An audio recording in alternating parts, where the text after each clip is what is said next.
Hi guys, வணக்கம். Welcome to MrsSamalayarai. இன்றைக்கி நம்ம பார்க்க போகிற ரெசிபி என்னென்னா, ஒரு சூப்பரான சைட் டிஷ் ரெசிபி தாங்க பார்க்க போகிறோம். காராமணி குழம்பு, அதாவது தட்டைப்பயிறு குழம்பு தாங்க நம்ம இன்றைக்கி பார்க்க போகிறோம். இந்த தட்டைப்பயிரை நம்ம 6 மணி நேரம் 8 மணி நேரம் ஊற வைக்கணும் அந்த மாதிரிலாம் இல்லாமல் ரொம்ப ஈஸியாக ஒரு 15லேருந்து 20 நிமிஷத்துக்குள்ளே இந்த குழம்பை எப்படி வைக்கிறதுன்னு நம்ம பார்க்கலாம். அதுக்கு முன்னாடி நம்ம சேனலை சப்ஸ்கிரைப் பண்ணாதவங்க மறக்காமல் சப்ஸ்கிரைப் பண்ணுங்கள். கூடவே வர பெல் பட்டனையும் கிளிக் பண்ணுங்கள். வாங்க இந்த ரெசிபி எப்படி செய்யுதுன்னு பார்க்கலாம். இந்த காராமணி குழம்பு செய்கிறதுக்கு ஃபஸ்ட்டு அடுப்பில் நான் ஒரு கடாய் வச்சுருக்கேன். அதில் இன்றைக்கி நான் வெள்ளை காராமணி 1/2 கப் எடுத்திருக்கேன். இப்போ இதை கடாயில் சேர்த்து நல்லா வாசம் வர அளவுக்கு மீடியம் ஃப்ளேம்லேயே வச்சு நல்லா வறுத்து எடுத்துக்கலாம். ஒரு 2லேருந்து 3 நிமிஷம் வறுத்தாலே போதும். இந்த காராமணி நல்லா கலர் மாறணும்லாம் இல்லைங்க, நல்லா வாசம் வர அளவுக்கு வறுத்தாலே போதும். இப்போ நல்லாவே வறுப்பட்டுடுச்சு. இப்போ இந்த காராமணியை வேறு ஒரு பாத்திரத்துக்கு மாற்றி நல்லா ஆறுனதுக்கப்புறமா இது 1க்கு 2 வாட்டி நல்லா கழுவிட்டு எடுத்துக்கிட்டு வந்துடலாம். பாருங்கள், இப்போ நான் கழுவி எடுத்துகிட்டு வந்துட்டேன். அதை குக்கரில் சேர்த்துருக்கேன். குக்கரில் சேர்த்ததுக்கப்புறமா அந்த காராமணி மூழ்கிற அளவுக்கு தண்ணி சேர்த்தா போதும். நிறைய தண்ணி ஊற்றணும்னு இல்லை, ஒரு கப் தண்ணி சேர்த்தாலே போதும். இப்போ இந்த குக்கரை மூடி 4 விசில் மீடியம் ஹீட்லேயே வச்சு வேக வச்சு எடுத்துகிட்டு வந்துடலாங்க. இதை வறுத்துட்டு இது மாதிரி ஒரு 4 விசில் குக்கரில் வச்சினாலே நல்லா சாஃப்டாக வெந்துடும். இப்போது இந்த தட்டைப்பயிறு வேகிறதுக்குள்ளே நம்ம வேறு ஒரு பேனில் காய்கறிலாம் வேக வச்சு எடுத்துக்கலாம். அதுக்கு ஒரு கடாயை அடுப்பில் வச்சுட்டு 3 டீஸ்பூன் எண்ணெய் சேர்த்துக்கலாம். எண்ணெய் நல்லா சூடானதுக்கப்புறமா 1/2 டீஸ்பூன் கடுகு சேர்த்துக்கலாம். கூடவே 1/4 டீஸ்பூன் சீரகம் சேர்த்துக்கலாம். இது ரெண்டும் நல்லா பொரிஞ்சதுக்கப்புறமா ஒரு 2 பல் பூண்டை பொடியாக கட் பண்ணி வச்சுருக்கேன், அதையும் சேர்த்துக்கலாம். கூடவே ஒரு 20 சின்ன வெங்காயத்தை 2ஆக கட் பண்ணி வச்சுருக்கேன், அதையும் இது கூடவே சேர்த்து நல்லா வதக்கி எடுத்துக்கலாம். சின்ன வெங்காயம் இல்லைன்னா ஒரு பெரிய சைஸ் வெங்காயத்தை பொடியாக கட் பண்ணி சேர்த்துக்கோங்க, அதுவும் டேஸ்ட் ரொம்பவே நல்லாயிருக்கும். இப்போது இந்த வெங்காயத்தை நல்லா கண்ணாடி பதம் வர அளவுக்கு வதக்கிக்கலாம். வெங்காயம் நல்லாவே வதங்கிடுச்சு. இப்போ இது கூடவே 2 தக்காளி, இது மீடியம் சைஸ் தக்காளி தாங்க, அதை பொடியாக கட் பண்ணி சேர்த்துக்கலாம். இப்போ இந்த தக்காளி நல்லா குழையிற அளவுக்கு நல்லா வதக்கி எடுத்துக்கலாங்க. கூடவே இந்த குழம்புக்கு தேவையான அளவு உப்பை நான் இப்போவே சேர்த்துட்டு நல்லா வதக்கி எடுத்துக்கிறேன்.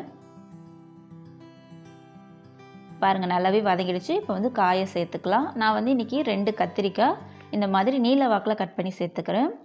கூடவே ஒரு உருளைக்கிழங்கு, அதையும் இந்த சைஸில் கட் பண்ணி சேர்த்துக்கிறேன். இதுக்கு கூட முருங்கைக்காய் இருந்தால் கூட சேர்த்துக்கலாம்.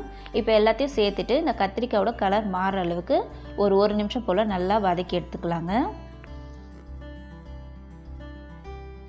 இப்போ பாருங்கள், நல்லாவே அந்த கலர்லாம் மாறி வந்துடுச்சு. இப்போ மிளகாத்தூள் சேர்த்துக்கலாம். நான் வீட்டில் அரைச்ச குழம்பு மிளகாத்தூள் தாங்க 1 டேபிள் ஸ்பூன் சேர்த்துக்கிறேன். சேர்த்துட்டு இது கூடவே 1/2 டீஸ்பூன் மஞ்சள் தூள் சேர்த்துக்கிறேன். இப்போ மசாலா தூள்லாம் சேர்த்ததுக்கப்புறமா இதை ஒரு வாட்டி நல்லா மிக்ஸ் பண்ணி விட்டுக்கலாம். நல்லா மிக்ஸ் பண்ணி விட்டாச்சுங்க. இப்போ இதுக்கு ஒரு 1.5 கப் தண்ணி போல் சேர்த்துக்கலாம். 1.5லேருந்து 2 கப் தண்ணி வரைக்கும் சேர்த்துக்கலாங்க. ஆனால் இது கூட நம்ம புளி தண்ணிலாம் சேர்க்கணும், அதனால் 1.5 கப் தண்ணி கரெக்டாக இருக்கும். இப்போ இதை ஒரு வாட்டி நல்லா கலந்து விட்டுக்கலாங்க. கலந்து விட்டுட்டு ஒரு மூடி போட்டு மூடி ஒரு 3 நிமிஷம் போல் இதை நல்லா கொதிக்க வச்சுக்கலாங்க. இப்போ ஒரு 3 நிமிஷம் ஆயிடுச்சு. ஓப்பன் பண்ணி பார்க்கலாம். பாருங்கள், குழம்பு நல்லா கொதிச்சு வருதுங்க. இந்த சமயத்தில் நம்ம புளி தண்ணி சேர்த்துக்கலாம். ஒரு சின்ன லெமன் சைஸ் புளி எடுத்து ஒரு 1/4 கப் தண்ணி மட்டும் ஊற்றி அதை கரைச்சி வச்சுருக்கேன், அதை இது கூட சேர்த்துக்கலாம். புளி தண்ணி சேர்த்ததுக்கப்புறமா நம்ம வேக வச்சுருக்கோம் இல்லையா காராமணி, அதையும் அந்த தண்ணியோடவே சேர்த்துக்கலாம். பாருங்கள், நம்ம வேக வச்சது இந்த அளவுக்கு நல்லாவே வெந்து வந்திருக்கு. இப்போது அந்த தண்ணியோடவே இந்த காராமணியும் சேர்த்துக்கலாம். சேர்த்துட்டு இதை ஒரு வாட்டி கலந்து விட்டுட்டு மூடி போட்டு மூடி ஒரு 10 நிமிஷம் வேக விட்டால் போதுங்க. அந்த உருளைக்கிழங்கு கத்திரிக்காய் எல்லாமே நல்லா வெந்து வந்துடும். இப்போ 10 நிமிஷம் ஆயிடுச்சுங்க. ஓப்பன் பண்ணி பார்க்கலாம். பாருங்கள், குழம்பு நல்லாவே கொதிச்சு சுண்டி வந்திருக்கு. இப்போ காய் வெந்துடுச்சா நம்ம பார்க்கலாம், செக் பண்ணிக்கலாம்.